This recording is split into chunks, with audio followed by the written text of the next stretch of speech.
Welcome back. You're listening to Wellbeing Wednesdays, and this is Snez taking you through till 2 p.m. So, coming up next, going to be tackling something that I hear a lot about, and that people feel that their metabolism is broken and that it's just not working anymore, and they feel that they can't eat anything without gaining weight. There's been a significant difference, and I get it. I feel like it's changed for me at some stages too.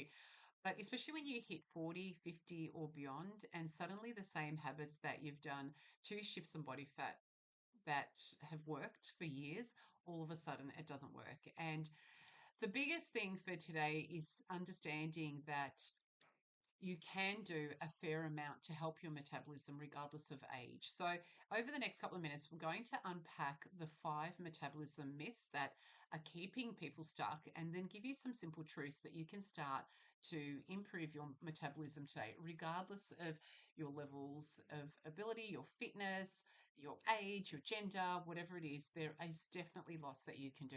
So, myth number one is that your metabolism has fallen off the cliff after the age of 40.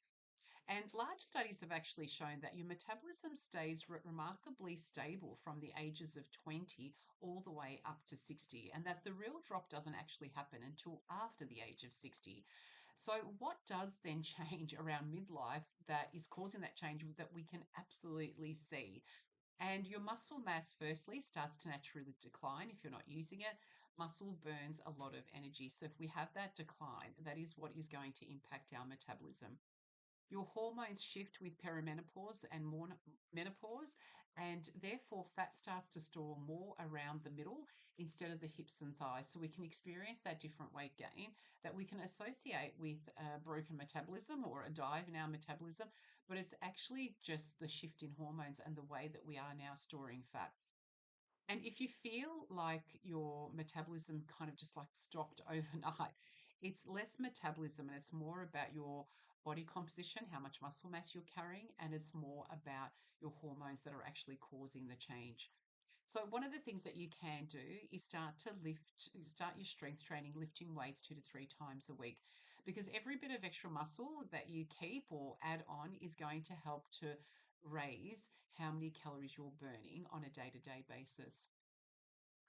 Myth number two is that some people just naturally have faster metabolisms, and that skinny people can eat anything they want because they were born with fast metabolisms. And yes, genetics definitely is a starting point, but the biggest differences between people comes from something that we call NEAT, or non-exercise activity thermogenesis, and that's just a fancy way of saying everything you do that's not sleeping or formal exercise, and the amount of energy that you are burning with this NEAT through NEAT. That activity, we used to call that incidental activity. It's just how active you are throughout the day. So things such as fidgeting, walking to the kitchen, taking stairs, gardening, standing while you're folding the laundry. Studies have shown that your calories burnt per day can actually vary by up to 2,000 between people. So that friend that's eating the cake and still staying thin, she's probably just moving a lot more throughout her day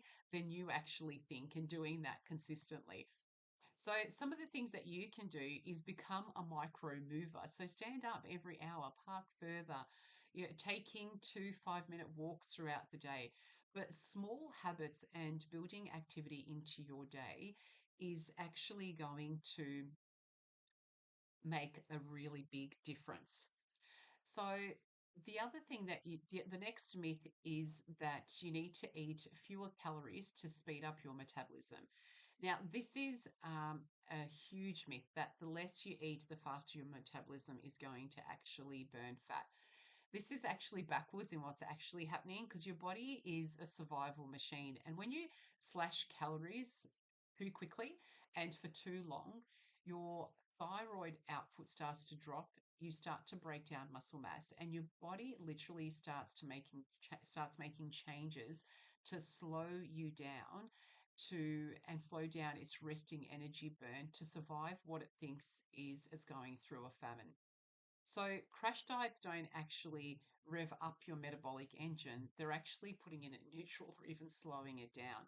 So, what you can do is make sure that you're having consistent meals that contain protein to protect your muscle, Aim for moderate deficits, not starving yourself, and you will notice some big improvements in your metabolism and actually shifting some body fat. So, myth number 4 is that eating after 7 p.m. Destroys your metabolism, slows your metabolism down. The truth is that calories are calories 24 hours a day, regardless of when you are having them. But a 300 calorie apple at 6 p.m. is going to burn the same as a 300 calorie apple at 10 p.m. The problem with late night eating is that we tend to eat more mindlessly when we're watching TV, so we tend to eat more. We tend to be choosing higher calorie options when we're tired, so things that are higher in sugar, fat, and salt, and we overeat because we're settled for the day. It's like our reward system. We're not really that hungry, or you may not have eaten properly throughout the day, and you are now overeating because you are hungrier. So it's not necessarily the clock, but it's more about the type of food and the amount, and when you are actually eating it at a time where your body doesn't really need food at that time. And the thing that you can do to help yourself out is if you are eating at night or you do feel like a snack, be more mindful about what you are having. So rather than having just chocolate or biscuits or chips, think about having a combination of protein plus veg, which is going to beat the impact on your metabolism, but also weight gain, than if you are just having sweet biscuits on their own.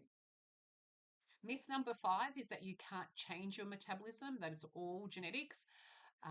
And metabolism is the myth is that your metabolism is 100% genetics and therefore you're doomed. But the truth is that your genetics actually do set your baseline, and that's about your body composition as well, and the type of body shape that you are. But you actually influence 30 to 40% of your metabolism through muscle mass, how much you're carrying, and strength training, your daily movement or your NEAT, and also your meal patterns, your protein, avoiding under eating, making sure that we feel satiated, the types of foods that you are consuming, because certain foods take longer and more energy to actually digest. So there is a lot that you can change to how your metabolism actually behaves. So, here are some 3 truths that actually work. So now that we've gone through the myths, here are some truths that you can actually stick to and try and stimulate and work on. So muscle burns more at rest. So every kilo of muscle is going to use about an extra 12 calories a day, just by existing. When you're strength training, you're eating protein and you're keeping your muscle mass or increasing your muscle mass, you are going to be burning a lot more calories per day, because that's not just at rest, it's that those calories that you're utilizing as you're working, moving throughout your day, working out, you're just going to be moving and burning more a lot throughout the day if you do increase your muscle mass. Movement adds up a lot faster than you think. 1 hour of exercise is great, but being more active regularly throughout the day is going to burn more total calories. So that non exercise activity thermogenesis is really a bit of a secret weapon, because it is having quite a big impact. So rather than hyper focusing on food, start to think about just moving more in your day. And number 3 truth is that your body adapts to whatever you give it. So if you are going to reduce your calorie intake substantially, your body is going to slow down. Whereas if you're fueling it consistently, it's going to optimize for fat burning, and it's going to help you to burn more and store less, rather than feeling like it's going to have to hold on to everything because it feels like it's going through a starvation and a famine mode. So, one thing that I would encourage you to do this week is start to think about ways that you can add into your day to increase your metabolism, whether that's starting with some strength training, doing some exercise at home, moving more throughout your day, or adding some more protein into your day. Because losing weight is possible even as we get older, even when we think that our metabolism is absolutely broken.